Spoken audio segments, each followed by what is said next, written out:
When my life became chaos, I found the strength to start over. I never imagined my life could suddenly turn upside down like this.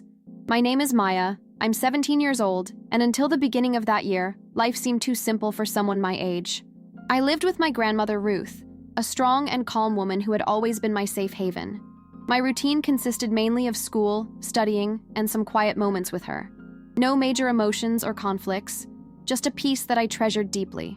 Until Jessica, my cousin, showed up at our house, bringing with her young children and a storm I wasn't ready to face. Before Jessica arrived, our home was a sanctuary, a place where I could focus on my studies and breathe without fear. My grandmother had her own routine, and I had mine. We cared for each other in comfortable silence, without any major demands. I always wanted that peace to last forever, but I had no idea what it was like to truly have to give up something I loved for someone who needed help. When Jessica knocked on our door, helpless and exhausted, life became an impossible puzzle. Jessica wasn't well. She seemed like a shadow of the woman I knew as a child. When we were closer, the separation from her husband, the struggle to support her children, everything was weighing her down. She arrived with the children in her arms, carrying the weight of vulnerability like a backpack that kept growing. In that moment, I felt a mixture of fear and guilt. How could I worry about my own problems when my cousin and her children needed a home? But at the same time, the home I knew was beginning to feel too small for so much pain. The first few days were a whirlwind. The house, which was just mine and my grandmother's, was filled with voices, crying, and arguments. I felt my nerves fraying with each passing minute. Grandma Ruth tried to be the rock she always was, but I could see the weariness in her eyes, the worry she couldn't hide. I felt torn between wanting to help and needing space. The fear of losing what little I had, my peace, my studies, my routine, consumed me, and I didn't know how to say it without sounding selfish. The internal conflict grew until it nearly suffocated me. At night, when everything calmed down, I would cry hidden in my room, feeling like my life was out of control. Jessica's children didn't understand the boundaries of the house, and I felt my patience evaporate. I became angry, confused, exhausted. I wondered if I had to give up everything for their sake. And more than that, if I had the strength to bear this weight. I even considered giving up my routine, my dreams, because it seemed impossible to balance it all. In the midst of this chaos, Aunt Veronica, my grandmother's sister, appeared as a somewhat timid light, but one that gave me hope. She didn't offer magical solutions, but rather listening and support. She was the one who helped us truly talk, to understand that compassion doesn't have to negate our limits. With her, I began to realize that I wasn't alone in this, and that it was possible to find a path where everyone could be respected. Even so, the journey would be difficult, and the fear of failure was constant. The turning point began the day Jessica nearly lost custody of her children due to a lack of organization and stability. I saw her desperation, the pain reflected in the children's eyes, and realized that despite the difficulties, this was the moment to do something different. I decided that instead of running away or closing the door, I would try to put myself in their shoes and act courageously.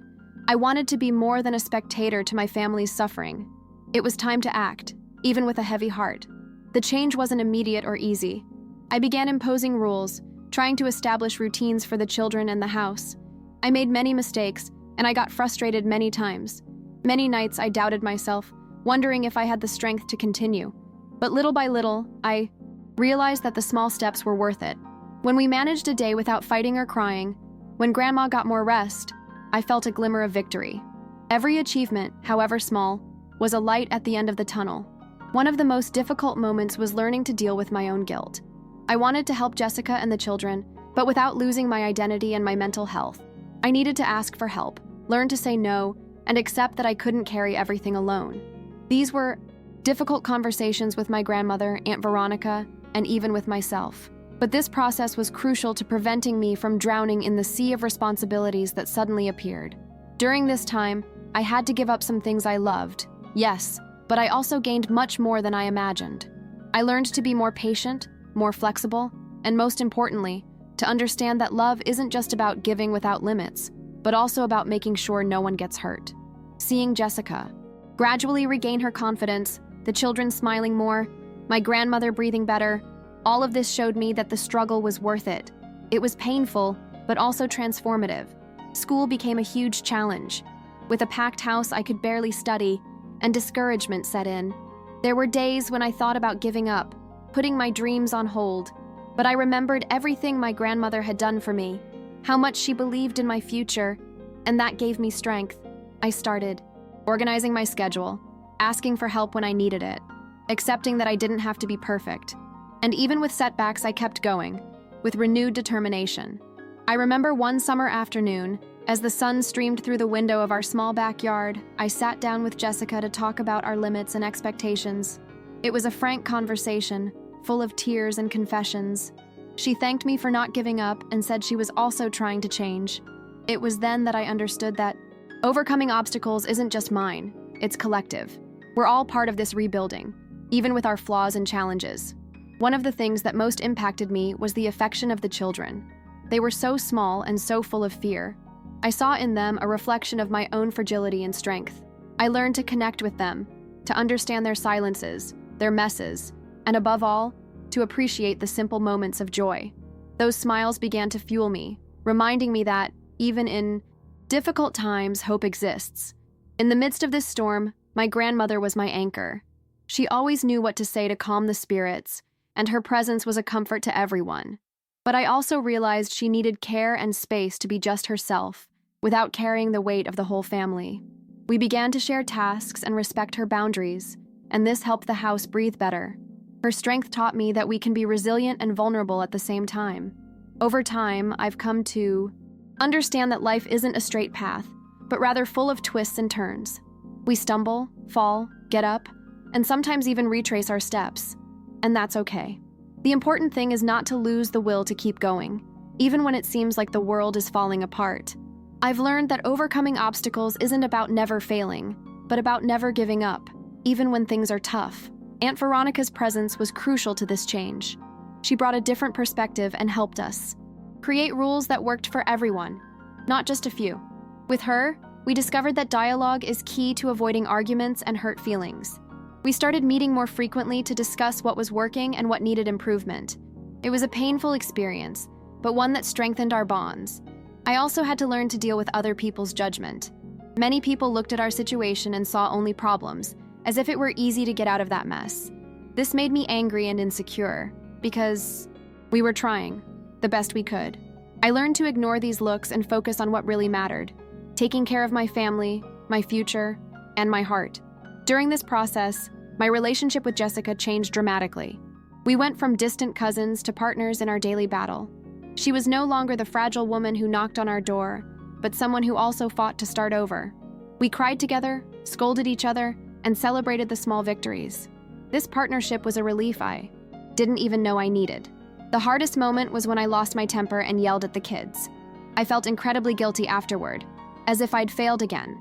But Jessica reminded me that no one is perfect, and that we were learning together. This episode taught me the importance of forgiveness, especially towards myself. Being too harsh didn't help anyone, not me, not them. I started taking better care of myself too. With so much stress, my health was compromised. I spent sleepless nights, and anxiety was suffocating me. I decided to seek professional help, a therapist who helped me understand my emotions and better manage the pressure.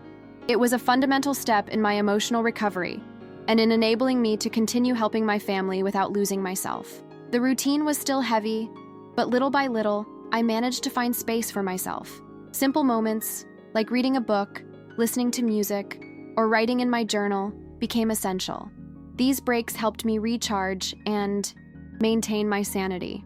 I realized that taking care of myself wasn't selfish, but a necessity to move forward. Little by little, the house became less chaotic.